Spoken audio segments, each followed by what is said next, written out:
Finance et patrimoine. Bienvenue sur Finance et Patrimoine, le rendez-vous des coulisses de la finance. Je suis Olivier Scrooge, cofondateur de Scrooge Finance, la plateforme des experts de la finance, de la fiscalité et du patrimoine. Je reçois via ce réseau des talents qui partagent leurs secrets et leurs meilleures méthodes pour doper vos résultats. Que tu sois débutant ou expert, abonne-toi. Ce podcast va devenir ton meilleur allié. Finance et patrimoine. Bonjour à tous et bienvenue sur ce nouvel épisode du podcast Finance et Patrimoine. Aujourd'hui, nous allons parler d'immobilier dans l'ancien et nous allons traiter le sujet: quels sont les avantages et inconvénients de devenir propriétaire dans l'ancien en période de crise. Et pour cela, j'ai un invité qui s'appelle Gemayel Trémelot et qui est directeur de plusieurs agences immobilières sous la marque L'Adresse à Paris, dans le 19e et 20e arrondissement, mais aussi dirigeant d'un cabinet de gestion locative qui se nomme Scoop Gestion. Bonjour Gemayel. Bonjour Olivier. Bienvenue sur ce podcast. Alors, Merci. est-ce que tu peux présenter un petit peu rapidement ce que tu fais dans la vie? Bien sûr. Déjà, merci de nous recevoir. Un grand plaisir de pouvoir échanger sur un métier qui me passionne, puisqu'effectivement, ça fait maintenant 20 ans que je suis agent immobilier à Paris, Paris Intramuros. Actuellement, donc, j'ai créé et je dirige 3 agences immobilières spécialisées en transactions et locations dans le 19 et 20e arrondissement, et un cabinet de gestion locative. Alors, gestion locative, ça veut dire qu'en fait, des propriétaires nous confient leur appartement qu'ils ont acheté pour le louer. Et donc nous, on s'occupe justement de faire l'intermédiation entre le propriétaire et le locataire. D'accord, merci beaucoup pour cette présentation. Donc, tu es vraiment au cœur, tu es un homme de terrain en fait, avec, j'imagine, ton équipe. Hein, tu dois avoir plusieurs membres dans ton Tout, équipe. Vous oui, êtes tout à combien? fait. On est une quinzaine au sein de l'entreprise, enfin au sein du groupe de manière globale. On a principalement des collaborateurs qui sont des négociateurs, des conseillers en immobilier, qui sont des gens de terrain encore plus que moi, j'allais dire, et de secteur. Puisqu'en fait notre fonctionnement fait qu'on est très local. Alors c'est aussi propre à la façon dont on fait nous le métier.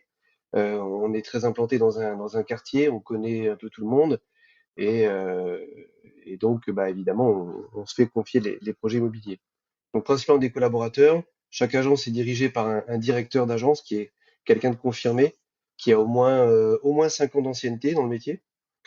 Et puis on a une petite équipe, j'allais dire support, pour notre communication, notre recrutement, etc., etc. D'accord. Merci pour ces précisions. Je te propose de rentrer dans le vif du sujet. Déjà, donc on a parlé de période de crise. Ma première question, voilà, sommes-nous en période de crise? Alors, oui, on peut le dire. Clairement, je pense que l'immobilier d'ailleurs n'est pas le seul secteur à souffrir de la conjoncture. Maintenant, pour être plus précis, au niveau de l'immobilier, il est clair qu'on avait certains indices au printemps et même avant l'été qui nous faisaient penser qu'on allait vers un marché plutôt baissier, si c'est ça qu'on peut appeler crise, hein, compliqué en tout cas. Et donc aujourd'hui, ces chiffres sont confirmés. On a notamment la note des notaires de France qui a été publiée le 23 décembre, qui nous confirme que les indices sont bien baissiers. On a commencé à baisser de prix d'ailleurs sur Paris. Et on a un nombre de transactions qui, même s'il est resté assez élevé pour 2022, va très certainement passer en dessous de la barre des 1 million de transactions à l'année pour 2023.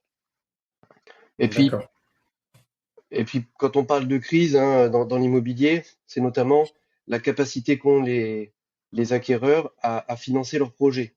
Et là, je crois que tout le monde a pu remarquer, puisque je crois que la presse quand même a bien balayé le sujet, on a quasiment un dossier sur deux qui ne passe plus en termes de financement. Donc ça veut dire quoi concrètement? Ça veut dire que des acquéreurs qui souhaitent acheter un bien immobilier vont voir leur banque ou un courtier, et dans un cas sur deux, alors qu'ils ont un bon apport et alors qu'il y a un an on leur aurait prêté de l'argent, aujourd'hui on ne leur prête plus de l'argent pour acheter. Donc ça change complètement la dimension du marché. Voilà pourquoi effectivement on estime qu'on est dans une situation compliquée. D'accord. D'accord.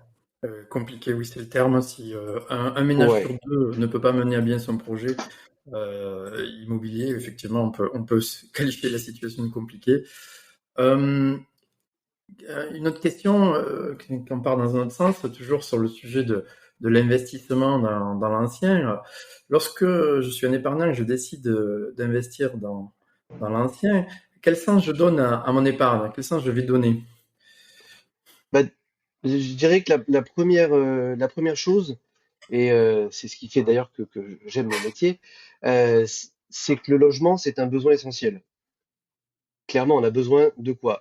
De se nourrir, de se vêtir, c'est quand même un peu mieux, et surtout de se loger. On a besoin d'un toit pour fonder un foyer, pour pouvoir s'abriter, etc.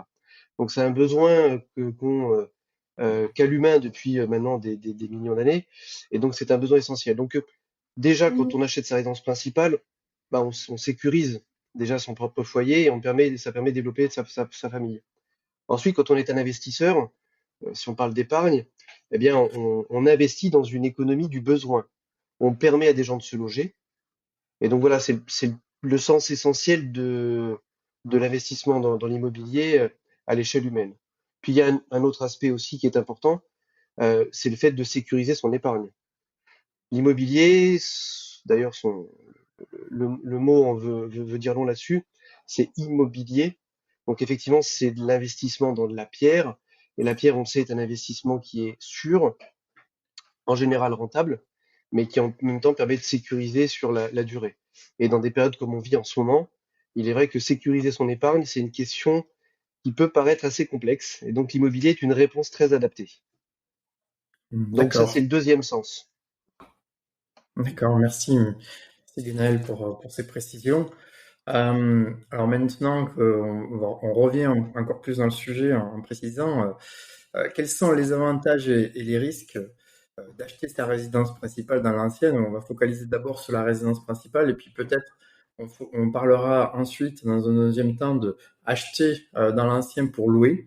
Je te propose de commencer par l'accession à la propriété pour soi. Alors, quels sont les avantages et les risques, s'il te plaît? Alors, c'est une bonne question que tout le monde devrait se poser le plus tôt possible quand on avance dans l'âge, parce qu'il n'y a pas d'âge pour acheter, le plus tôt est le mieux. Alors, le premier avantage, il n'est pas forcément évident parce que c'est pas celui dont on parle le plus souvent, mais pour moi, c'est la sécurité. Parce qu'effectivement, quand on investit dans sa résidence principale, comme je le disais tout à l'heure, c'est un besoin essentiel, donc on sécurise ce besoin. Pour bien répondre à la question, et je pense que le mieux, c'est de comparer deux situations. La situation où on est locataire ou on est propriétaire. D'accord? On a tous besoin de se loger, donc effectivement, c'est ou l'un ou l'autre. Bon, eh bien, quand on achète dans sa résidence principale, dans la majeure partie des cas, d'ailleurs, on emprunte. On emprunte. Et quand on emprunte, on a une assurance qui couvre cet emprunt dans le cadre du risque. Dans le cadre d'un accident, malheureusement, un accident de la vie ou autre qui fait qu'on ne peut plus travailler, etc. Euh, Autre risque, et encore plus important, j'allais dire, hein, pour sécuriser sa famille cette fois-ci, c'est que si je viens, moi, à partir, malheureusement, eh bien, pareil, on a cette assurance qui est un élément très intéressant et très important. Pourquoi? Parce que l'assurance va venir rembourser ou couvrir l'emprunt.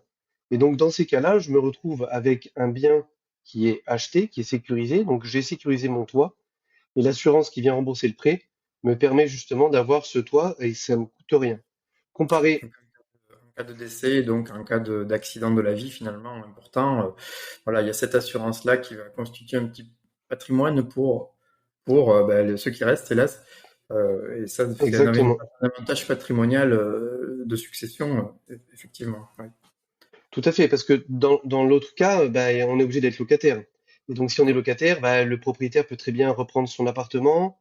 Les loyers qui augmentent avec l'inflation, par exemple, c'est aussi une composante à prendre en compte, puisque bah, si mon épouse, par exemple, se retrouve toute seule, elle n'a plus qu'un seul revenu. Et donc, effectivement, bah, payer le loyer qui était prévu sur deux têtes, plus qu'avec un seul revenu, ça devient compliqué. Alors que l'assurance prend en charge la partie qui, moi, était ma partie à rembourser. Et donc, effectivement, ça lui permet de pouvoir avoir un toit pour beaucoup moins cher qu'un loyer. Et ça, c'est le plus D'accord. important. Oui. Ensuite, il y a aussi un autre aspect où là, on en parle un peu plus souvent, c'est la capitalisation. C'est-à-dire que très clairement, les loyers que je paye à mon propriétaire, je lui permets quand je suis locataire, bien évidemment. Je lui permets à lui de pouvoir rembourser son prêt, mais moi, je ne capitalise pas. L'argent, il est perdu. Alors que quand j'investis dans ma résidence principale, la mensualité que je mets, même à équivalence d'un loyer, c'est de l'argent qui, au bout de 10, 15 ou 20 ans, eh ben, sera transformé en immobilier. Donc, au bout de 15 ou 20 ans, je possède quelque chose en tant que propriétaire, alors qu'en tant que locataire, au bout de 15 ou 20 ans, je ne possède rien du tout. Donc ça, c'est le deuxième aspect très important, c'est la capitalisation. D'accord, merci pour ces précisions. On peut dire que souvent, la deuxième partie, capitalisation, est beaucoup plus connue, mais la première, Oui, l'assurance, finalement, décès, qui parfois est vue comme une charge. En fait, il faut la voir vraiment comme un avantage par rapport à un loyer, puisque elle nous permet finalement de protéger la famille à moindre frais, parce qu'elle n'est pas tout à forcément très fait. Oui, alors c'est important de le dire, c'est pas très élevé en termes de montant, hein, on est sur quelques pourcents, sur un investissement euh, même important, hein, de 2 ou 300 000 euros. Sur 20 ou 25 ans, c'est des sommes qui représentent, encore une fois, c'est très large ce que je dis, mais de l'ordre d'une cinquantaine d'euros par mois, 40 euros par mois. oui, Donc, c'est ça. et c'est une assurance qui permet de couvrir un montant de 2 ou 300 ou 400 000 euros. Donc c'est Mm. très très important. Et cet aspect sécurité, pour moi, c'est le premier des avantages de l'investissement en résidence principale. D'accord. Alors, revenons à cette période complexe. On a cité Oui, période de crise, donc voilà, où tu nous as rappelé la conjoncture actuelle et tous les indicateurs qui sont en train de tourner cette fin d'année 2022 dans le rouge un petit peu. Est-ce qu'il faut actuellement acheter sa résidence principale? alors pour moi, la réponse est oui. D'abord parce qu'effectivement, comme on vient de le voir, c'est une question de sécurité, donc une question de nécessité. Plus tôt on le fait, mieux c'est. Et aujourd'hui, les taux d'intérêt restent encore très bas par rapport à ce qu'on a pu connaître sur les 15 dernières années. Et ils sont surtout très bas par rapport à ce qui pourrait être dans un an ou deux. Donc ça reste très intéressant d'acquérir encore un bien immobilier. Aujourd'hui, en plus, on a un levier un peu plus important sur les prix, puisque alors pour ça que le mot crise n'est pas forcément adapté, peut-être parce qu'on est plus sur un retournement du marché. Aujourd'hui, on a un peu moins d'acquéreurs et on a plus de biens. Donc l'acquéreur a la capacité de négociation plus importante qu'avant. Donc si on revient à un an en arrière, il était beaucoup plus difficile de négocier. Aujourd'hui, on a un contexte favorable pour négocier et donc pour acquérir un appartement avec un prix qui sera inférieur à ce qu'on a pu connaître il y a un an. Voilà, parce que effectivement, bah, les vendeurs, pour la plupart, ont besoin de vendre, les temps de vente sont un peu allongés, il y a moins d'acheteurs, donc effectivement, l'acquéreur a pris du pouvoir. Après, il est important aussi de pouvoir acheter aujourd'hui, parce que les taux d'intérêt, on le sait bien, vont augmenter, donc quelque part, le prix de l'acquisition sera plus élevé dans les mois ou années à venir. Et je sais que certains, et je l'ai entendu dire, ont tendance à dire attendons que les prix baissent pour pouvoir acheter. C'est une fausse stratégie, à mon sens. Pourquoi? Parce que il faut rajouter le paramètre taux d'emprunt. Or, la baisse des prix sera gommée par l'augmentation du taux d'emprunt. C'est-à-dire que l'augmentation du taux d'emprunt a une influence beaucoup plus importante que la baisse des prix. Voilà. Donc, D'accord. il est grand temps d'acheter aujourd'hui. Oui, bien évidemment, les effets de levier sur la négociation sont importants, la conjoncture est bonne, et encore une fois, le pire n'est jamais moins sûr. Donc, sécuriser son investissement et sa famille dans l'immobilier, c'est encore plus important aujourd'hui que ça ne l'était hier. D'accord. Et du coup, ce qui peut être limitant pour un foyer qui veut investir, c'est son accessibilité finalement, le fait qu'on va lui prêter. Et comme tu disais tout à l'heure, c'est de plus en plus difficile euh, Oui. pour tout le monde d'accéder à un prêt. D'accord. Merci pour toutes ces précisions. Maintenant, parlons un petit peu d'acheter un logement pour le louer, c'est à pas faire du locatif dans l'ancien toujours. Quels sont les avantages et les risques finalement? Alors, l'avantage sécurité est tout aussi présent dans l'investissement locatif. Je reprends mon cas, effectivement, je suis marié, j'ai deux enfants, donc j'ai une famille à charge, et malheureusement, demain, je pars. Euh, L'investissement locatif que j'aurais fait en payant une mensualité puisque j'ai emprunté, l'assurance viendra couvrir et rembourser le prêt. Ça veut dire que pour le conjoint survivant, ça va lui permettre d'avoir une rente, de percevoir un loyer qui, en face, n'aura plus de remboursement de crédit. Donc quelque part, c'est une rente et qui, dans des périodes assez difficiles, permet justement de subvenir à ses besoins et en tout cas au moins d'équilibrer la perte de revenus que le conjoint qui est parti crée. Donc on sécurise sa famille. Ensuite, on sécurise aussi les accidents de la vie, même professionnels, hein. Dans la résidence principale, c'était le même cas, mais dans l'investissement locatif, c'est pareil. Si demain je dois perdre mon emploi ou qu'il m'arrive quoi que ce soit, ou que la situation est pas ce que j'avais prévu, eh ben au moins on a un revenu. Euh, donc ça c'est l'aspect sécurité. Et puis il y a aussi l'aspect capitalisation. Je reviens sur le fait de dire que bah, au bout de 10 ou 15 ans, cet investissement que j'aurais fait, cet argent sera disponible dans de la pierre bien évidemment, mais quelque part je capitalise. Et puis il faut pas oublier de chose, c'est que en face, contrairement à la résidence principale, j'ai un revenu, j'ai un loyer qui est perçu. Et qui, si l'investissement est bien fait, permet justement de couvrir une grande partie du remboursement de crédit. Donc quelque part, c'est souvent un petit peu une équation à somme nulle qui permet effectivement de pouvoir rembourser son prêt. Euh, donc voilà, donc il y a beaucoup d'avantages à ça. Euh, Après, il y a aussi un aspect, puisque on fait quand même référence à une période un peu compliquée, on parle beaucoup d'inflation. Il faut savoir une chose, c'est que les loyers sont indexés sur l'inflation.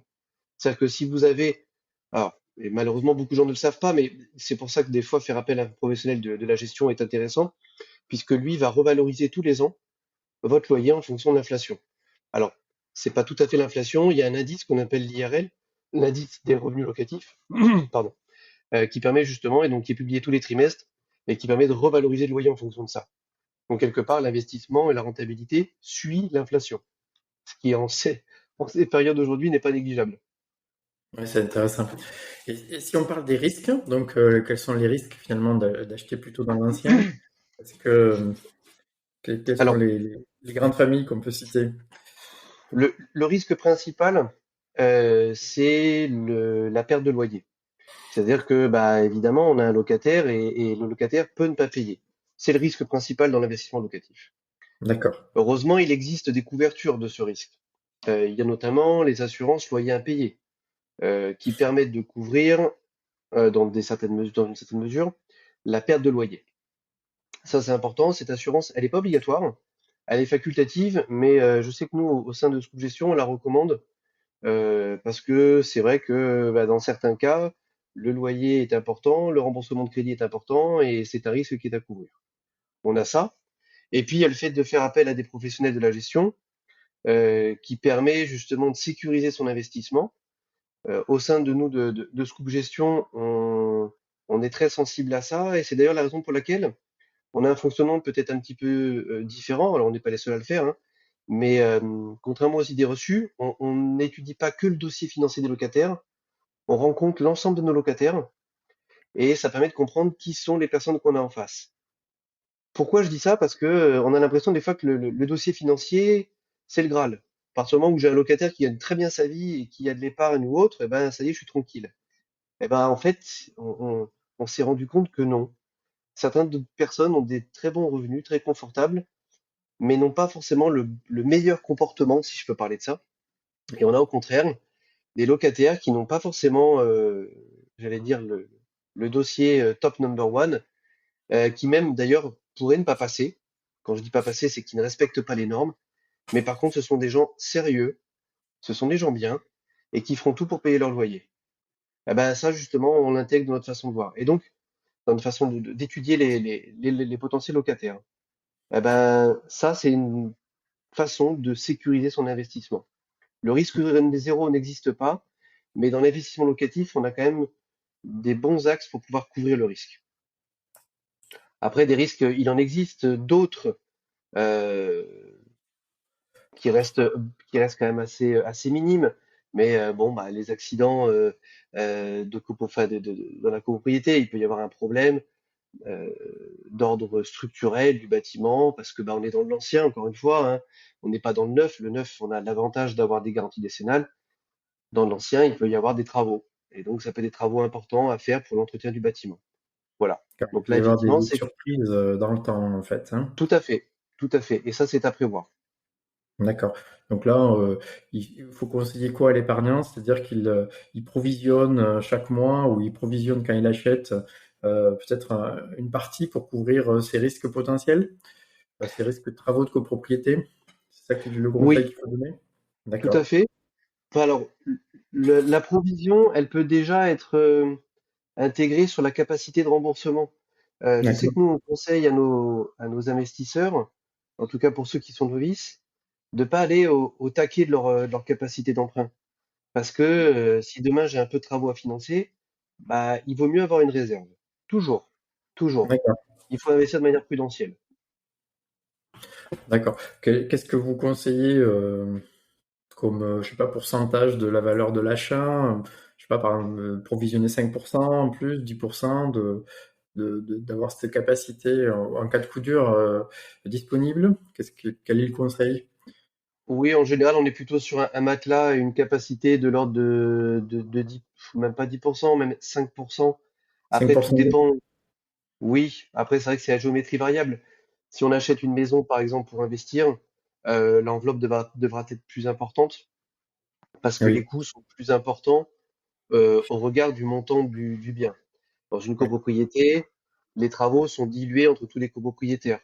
Donc, il est vrai que dans une copropriété, le risque est dilué. Il est moins important. Après, d'accord. tout dépend de l'âge de la copropriété. Mais c'est vrai qu'au niveau de l'acquisition, il y a aussi beaucoup de paramètres à prendre en compte. D'accord. Donc finalement, si on peut résumer, quels sont les points d'attention lorsqu'on achète dans l'ancien? À quoi il faut faire, il faut prendre garde. Eh ben voilà, par exemple, au moment où on achète, c'est vrai que le risque qu'on vient d'évoquer, c'est quelque chose qui s'anticipe. Alors on l'anticipe comment? On l'anticipe en étant vigilant sur des aspects qui concernent la copropriété, si on peut prendre ce cas-là. Alors la copropriété, très très basiquement, on le voit, les acquéreurs sont souvent très sensibles à la qualité du bâtiment. Est-ce que les ravalements ont été faits? Est-ce que les cages d'escalier sont en bon état? Ça se voit assez facilement. Euh, Autre chose, on le voit aussi avec l'ensemble des documents qui sont transmis par le vendeur ou par le professionnel de l'immobilier. On voit effectivement les travaux qui ont été réalisés, le montant des charges. euh, on a les diagnostics de performance énergétique qui sont transmis aussi parce que c'est obligatoire dans le cadre de la loi Allure. Donc voilà, donc l'aspect visuel et physique du bâtiment est quelque chose qui est assez facile à prendre en compte. Il y a un autre aspect par contre qui est beaucoup plus rarement pris en compte, et c'est vrai que j'aimerais insister là-dessus, c'est sur l'aspect plus humain. Quand on achète un appartement dans un immeuble, on achète dans une copropriété, on achète un bout de quelque chose avec d'autres personnes. Et ça veut dire quoi? Ça veut dire que il faut que je regarde par qui et comment est habité l'immeuble. À savoir, alors ça, il y a des documents qui sont transmis, et là où on peut être vigilant, c'est sur les PV d'Assemblée générale. On regarde donc lors des assemblées générales qui est présent. Est-ce qu'on a au moins 50, 60, 70% des copropriétaires qui sont présents? Ce qui veut dire dans ce cas-là, c'est que les propriétaires sont sensibles à leur copropriété, à l'entretien, à la vie de l'immeuble. Par contre, quand j'ai un immeuble où j'ai 20 ou 30%, même pas des copropriétaires présents, avec beaucoup d'impayés, avec des travaux qui sont très rarement votés, là, il faut être prudent. D'accord. Donc la Prudent. vie de la copropriété est très importante. Et est-ce Oui. qu'il faut aller jusqu'à rencontrer des gens, rencontrer comme on rencontrerait ses voisins en habitation individuelle, ou est-ce qu'il faut, est-ce qu'il faut aller jusque-là? C'est une bonne question parce que c'est vrai que c'est souvent ce qui nous arrive. Non, je dirais pas jusque-là. Après, on peut le faire, hein. On peut le faire. Après, vous allez voir, c'est marrant parce que là-dessus, on a beaucoup d'histoires, hein, des petites histoires marrantes. Mais vous allez rencontrer les copropriétaires et on va vous parler des histoires du voisin, de ceci, de cela, de un tel qui fait ceci, d'un tel qui met pas ses poubelles au bon endroit, etc. Attention, on vit en communauté, les gens sont pas parfaits. Et effectivement, oui, il faut être assez Détaché. cool. Ouais, ouais, faut être détaché un peu. Alors ça n'empêche qu'on peut les rencontrer, mais bon, faut aussi comprendre qu'on va entendre beaucoup plus de négatifs que de positifs. Et donc ça reflètera pas forcément la réalité des choses. D'accord. D'autres points d'attention peut-être au moment de l'achat, donc où on a fait le tour de la question. Bah, l'aspect financier est important. Donc, hein, je l'ai dit, je vais pas me répéter, mais c'est vrai que voilà, ne pas aller au taquet de son investissement.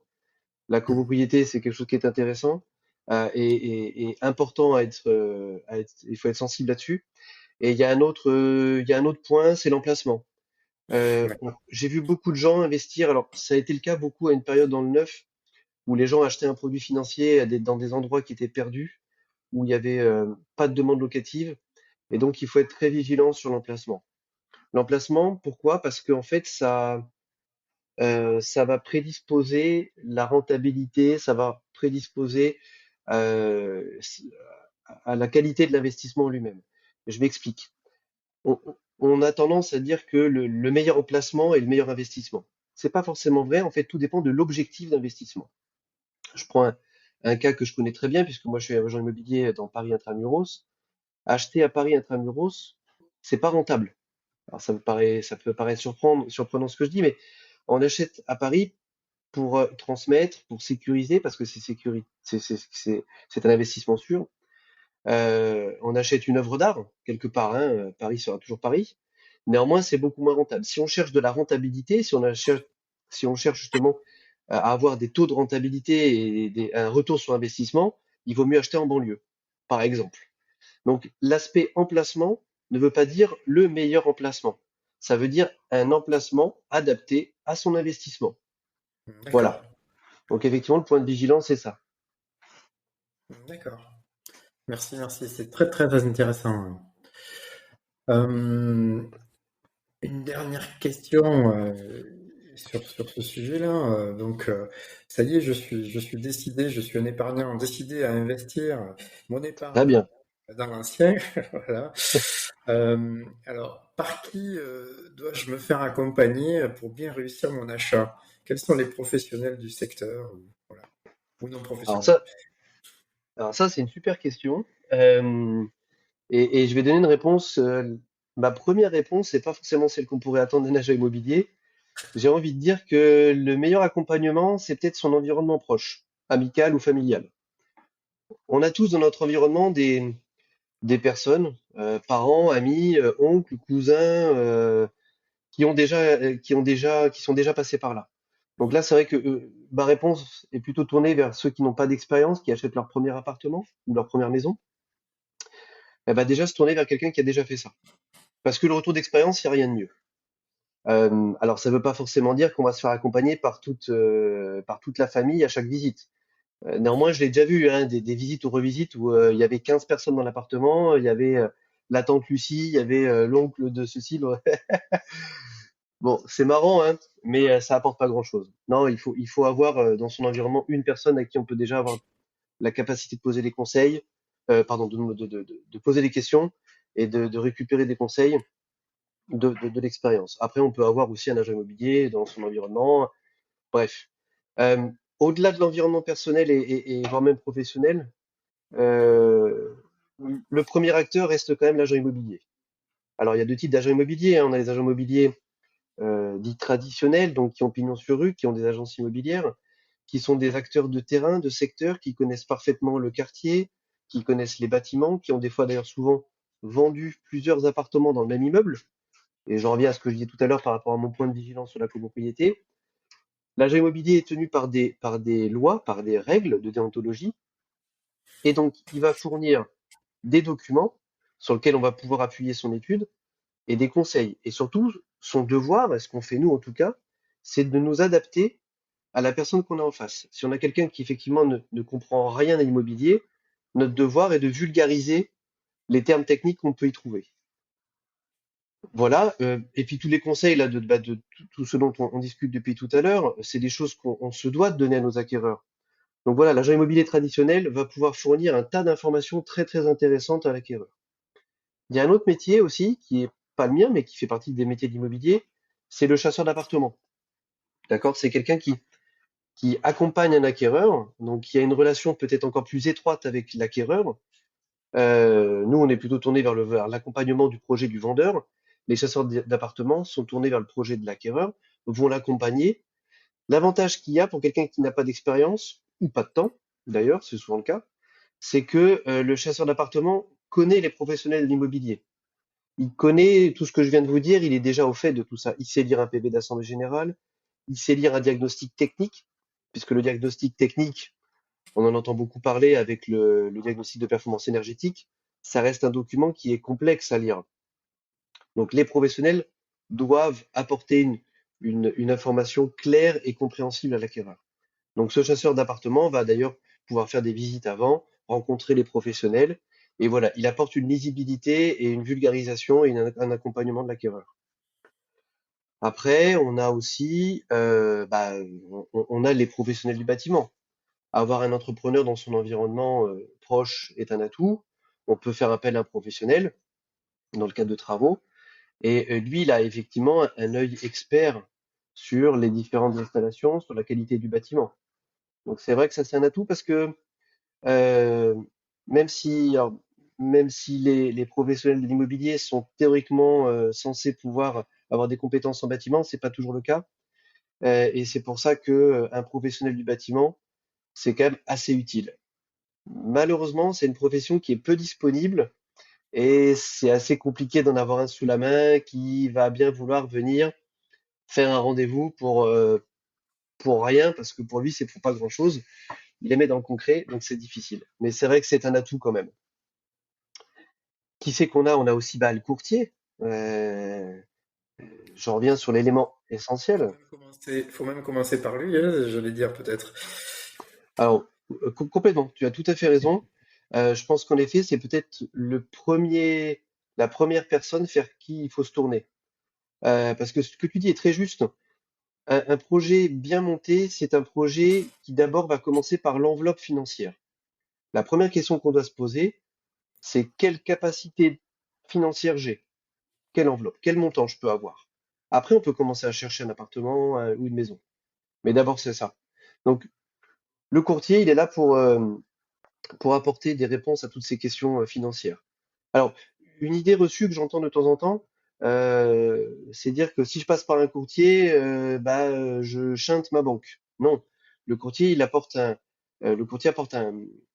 éventail de solutions autres que la banque, mais il n'empêche pas de passer par sa banque aussi. Maintenant, il dirait que le courtier, en général, il est spécialisé dans du financement de l'immobilier, ce que n'est pas son conseil bancaire. Le conseil bancaire, il fait aussi du placement, il fait de la valeur mobilière. Les valeurs mobilières, hein, c'est les placements type assurance vie, etc., etc. Donc, il est très généraliste, le conseiller bancaire. Donc, il fait très bien son métier, mais il est un peu moins spécialisé immobilier.